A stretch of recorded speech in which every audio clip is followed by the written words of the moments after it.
오늘 소개해드릴 영상의 주인공은 영국 출신 에든과 야스입니다. 이미 아시아 여행의 베테랑이라 불러도 손색 없을 만큼 태국, 일본, 베트남 등 여러 나라를 돌아다니며 문화를 체험해온 이들이지만 놀랍게도 한국은 이번이 처음 방문하는 곳입니다. 더욱 의외인 점은 이들의 첫발을 디딘 곳이 대한민국의 수도 서울이 아니라 제2의 도시이자 바다와 산이 함께 숨쉬는 부산이라는 점입니다. 많은 외국인 관광객이 당연히 서울부터 여행 일정을 잡는 것과 달리 이들이 서울을 과감히 건너뛰고 부산을 첫 목적지로 택한 이유는 생각보다 간단했습니다. 바다가 보이고 산이 가까우며 한국에서 두 번째로 큰 도시이면서도 서울보다 좀 더 여유롭고 진솔한 한국의 현실적인 모습, 있는 그대로의 색깔을 느껴보고 싶은 기대감이 컸기 때문입니다. 그래서 이들은 첫 이틀은 노포동에서 보내고 나머지 시간은 해운대를 중심으로 부산 구석구석을 걸으며 도시의 숨결을 느꼈습니다. 그렇게 부산 여행을 시작한 이들이 마주한 부산은 사전에 상상했던 모든 예상을 훌쩍 뛰어넘는 곳이었습니다. 복잡한 골목에서 길을 잃어도 롤러코스터처럼 가파른 길을 달리는 버스를 타고 입맛을 사로잡는 신기한 한국 음식을 맛보아도 두 사람은 결코 멈추지 않았습니다. 오히려 그 모든 우여곡절과 신기한 순간들이 쌓여 부산이라는 도시를 더욱 깊고 진솔하게 이해하는 소중한 시간으로 다가왔습니다. 이제부터 영국인 커플의 생생한 시선으로 그들이 느낀 부산을 함께 걸어보도록 하겠습니다. 부산공항에 도착한 첫날, 두 사람은 짐을 맡긴 노포동 숙소 앞 골목을 천천히 걷기 시작했습니다. 숙소 바로 옆에는 한국에서 가장 큰 규모를 자랑하는 수산시장인 자갈치 시장이 자리하고 있었는데 호텔 문을 열자마자 싱싱한 생선과 해산물 특유의 강한 냄새가 물밀듯이 밀려왔다고 합니다. 한국 사람들에게는 어릴 적부터 익숙한 항구 도시 특유의 정겨운 냄새이지만 바다를 낀 도시에 살긴 했어도 이런 강렬한 해산물 냄새에 익숙하지 않은 영국인 커플에게는 매우 인상 깊고 독특한 첫인상으로 남았습니다. 그런데 골목을 걷던 중 이들은 예상치 못한 따뜻한 만남을 경험합니다. 무려 88세의 고령인 한국인 어르신이 먼저 다가와 밝게 말을 걸어온 것입니다. 영어로 나이를 물어보고 너무 젊어 보인다며 건강 비결을 물으니 어르신은 밝게 웃으며 한국 음식 덕분이라고 답해주었고 힘찬 악수까지 나누었습니다. 어르신과 헤어진 뒤 두 사람이 내뱉은 첫마디는 정말 인상적이었습니다. 어떻게 88세일 수가 있지? 전혀 60대 중반으로밖에 보이지 않아 라며 놀라움을 감추지 못했고 곧바로 한국 음식 덕분일지도 몰라라고 덧붙였습니다. 한국 음식이 건강에 좋고 피부에도 긍정적인 영향을 준다는 이야기는 이미 유튜브와 매체를 통해 전 세계에 회자되고 있지만 길에서 우연히 만난 88세 어르신의 맑은 표정과 기운 넘치는 모습, 힘찬 악수는 그 어떤 정보나 글보다도 강력한 설득력이 있었습니다. 우리에게는 매일 보는 평범한 밥상과 일상이 외국인의 눈에는 한국인의 건강과 긍정적인 에너지를 보여주는 생생한 증거로 다가온 것이죠. 부산 곳곳을 돌아다니며 두 사람이 반복적으로 놀란 것은 거대한 랜드마크나 화려한 볼거리가 아니었습니다. 오히려 아주 사소하고 세심한 일상 속 편의시설과 시스템이었습니다. 팀원이 카드 하나만 있으면 지하철은 물론 시내 버스까지 모두 편리하게 탈 수 있다는 점, 편의점에서 얼음 컵을 따로 구매해서 커피 파우치로 직접 시원한 아이스 커피를 만들어 마실 수 있다는 점 등 작은 부분에서 큰 편리함을 느꼈습니다. 그리고 무엇보다 이들을 가장 놀라게 한 것은 한국의 재난문자 시스템이었습니다.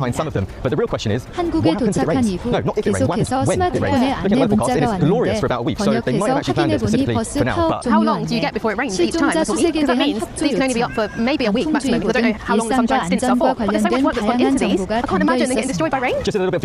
영국에서도 재난문자 시스템은 존재하지만 실제로 심각한 위험이 발생했을 때만 제한적으로 발송될 뿐 버스 파업이 끝났다는 소식까지 모든 시민에게 문자로 알려주는 시스템은 경험해본 적이 없다고 합니다. 이 작은 차이 하나에서 에든과 야스는 한국이 얼마나 시민들의 일상을 세심하게 챙기고 안전을 중요하게 생각하는 나라인지 문화를 실감했습니다. 두 사람은 한국은 그냥 평소부터 조심하고 챙겨주는 편인 것 같아요 라며 웃음으로 이야기를 마무리했지만 이 말 자체가 한국의 행정 시스템과 시민 중심적인 운영에 대한 가장 솔직하고 진솔한 찬사가 아닐 수 없습니다. 부산을 대표하는 관광지 중 하나로 꼽히는 감천문화마을은 한국인에게는 SNS 인생샷 명소로 매우 익숙한 곳이지만 이곳이 지금과 같은 모습으로 변하기까지의 배경은 생각보다 깊고 아픈 역사를 담고 있습니다. 1950년대 한국 전쟁 당시 피란민 수백 가구가 몸을 피해 이가 타른 비탈에 터를 잡았고 오랜 시간 어렵게 삶을 이어왔습니다. 이후 2009년 문화체육관 관광부 주관의 공공미술 프로젝트를 통해 골목마다 색깔이 입혀지면서 지금의 아름다운 문화마을로 재탄생한 것입니다. 두 사람은 감천 문화마을에 오르기 위해 버스를 탔는데 이 버스 이동 시간이 이들의 여행에서 가장 기억에 남는 순간 중 하나가 되었습니다. 가파른 비탈길을 쉴 새 없이 오르내리는 버스 모습에 애드는 디스 이즈 와이 It's like being on a Korean 롤러코스터 라며 놀라움을 감추지 못했습니다. 카메라에 담기지 않을 만큼 가파른 경사를 달리고 마주오는 버스와 아슬아슬하게 지나가는 모습까지 보며 마치 롤러코스터를 타는 듯한 긴장과 재미를 동시에 느꼈다고 합니다. 롤러코스터 같은 버스에서 내린 두 사람 앞에 펼쳐진 광경은 모든 기대를 뛰어넘었습니다. 파란색, 분홍색, 노란색, 초록색 등 알록달록한 작은 집들이 비탈 전체를 가득 채우고 있었고 골목은 어디로 꺾어야 할지 모를 미로처럼 얽혀 있었습니다. 하지만 이곳은 길을 잃어도 전혀 걱정할 필요가 없는 곳이었습니다. 어느 방향으로 꺾어도 새로운 색깔과 새로운 풍경이 펼쳐지기 때문입니다. 두 사람은 막다른 길이라고 생각했는데 또 새로운 골목이 나타나는 모습에 연신 감탄했고 골목 깊숙한 곳까지 공중 화장실과 친절한 경로원의 표지판이 잘 갖춰져 있다는 점도 놀라워했습니다. 관광객을 위한 배려가 사소한 곳까지 꼼꼼하게 준비되어 있다는 점에서 부산이라는 도시의 섬세함을 다시 한번 느꼈습니다. 이미 아시아 여러 나라를 여행하며 수백 개의 사찰을 경험한 베테랑 여행자인 에든과 야스는 웬만한 사찰 풍경에는 이미 익숙해진 상태였습니다. 그런데 부산 동쪽 바닷가 절벽 위에 자리한 해동용궁사 앞에서 두 사람의 발걸음은 멈추고 말았습니다. 파도 소리가 바로 귓가에 들리고 바다를 마주보며 세워진 사찰은 이전에 본 어느 사찰과도 비교할 수 없을 만큼 독특했기 때문입니다.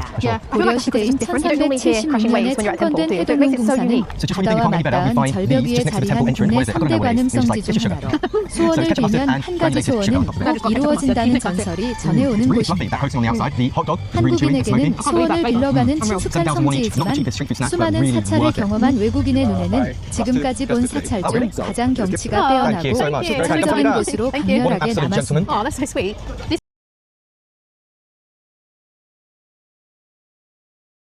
부산에서의 마지막 밤, 두 사람은 광안리 해수욕장으로 향했습니다. 매주 토요일 밤마다 광안대교를 배경으로 펼쳐지는 드론쇼를 보기 위해서였습니다. 사전에 인터넷으로 가볍게 정보만 확인했을 뿐 자세한 내용은 알지 못한 채 찾아왔지만 눈앞에 펼쳐진 광경은 상상 이상의 감동을 선사했습니다. 광안리 드론쇼는 부산시가 직접 운영하는 무료 야간 공연으로 매주 토요일 밤마다 수백 대의 드론이 하늘 위에서 다양한 모양의 그림을 그려냅니다. 입장료는 전혀 없으며 그냥 해변에 나와 편안하게 서서 구경하면 됩니다. 한국인에게는 토요일에 광안리 가면 드론쇼 하더라 정도로 익숙한 주말 풍경이지만 처음 이 광경을 목격한 외국인에게는 평생 기억에 남을 압도적인 장면입니다. 돈 한 푼 내지 않고도 이 정도로 거대하고 아름다운 공연을 매주 개최하는 도시는 세계적으로도 흔치 않기 때문입니다. 이렇게 에든과 야스는 부산에서 짧지만 알찬 이틀을 보냈습니다. 골목에서 길을 잃고 롤러코스터 같은 버스를 타고 입이 떡 벌어지는 맛있는 음식을 먹고 시민을 위한 세심한 재난 문자를 받고 88세 어르신의 건강한 모습에 놀라기도 했습니다. 그 모든 작은 혼란과 연속된 놀라움은 결국 하나의 감정으로 모였습니다. 바로 한국, 특히 부산은 놀라움의 연속인 나라이자 도시라는 사실입니다. 가파른 비탈에 피라민이 세운 마을이 아름다운 문화 관광지로 변신하고 절벽 위 사찰에서 파도 소리를 들으며 소원을 빌고 토요일 밤마다 하늘의 드론으로 거대한 그림을 그리는 도시. 이 모든 놀라운 이야기가 대한민국 제2의 도시 부산 안에 고스란히 담겨 있었습니다. 우리에게 부산은 그냥 주말에 바다 보러 가는 곳, 회 먹으러 가는 곳, 여름 한철 해운대에서 휴가를 보내는 익숙한 장소에 불과할 수 있습니다. 하지만 지구 반대편 영국에서 온 두 사람에게 부산은 결코 잊을 수 없는 놀라움과 따뜻함으로 가득한 평생의 추억이 된 특별한 도시입니다. 여러분은 마지막으로 부산의 발길을 디딘 것이 언제인가요? 아마도 이 영상을 본 지금 다시 한번 부산의 숨겨진 매력을 느끼기 위해 여행을 떠나고 싶은 마음이 생길 것입니다.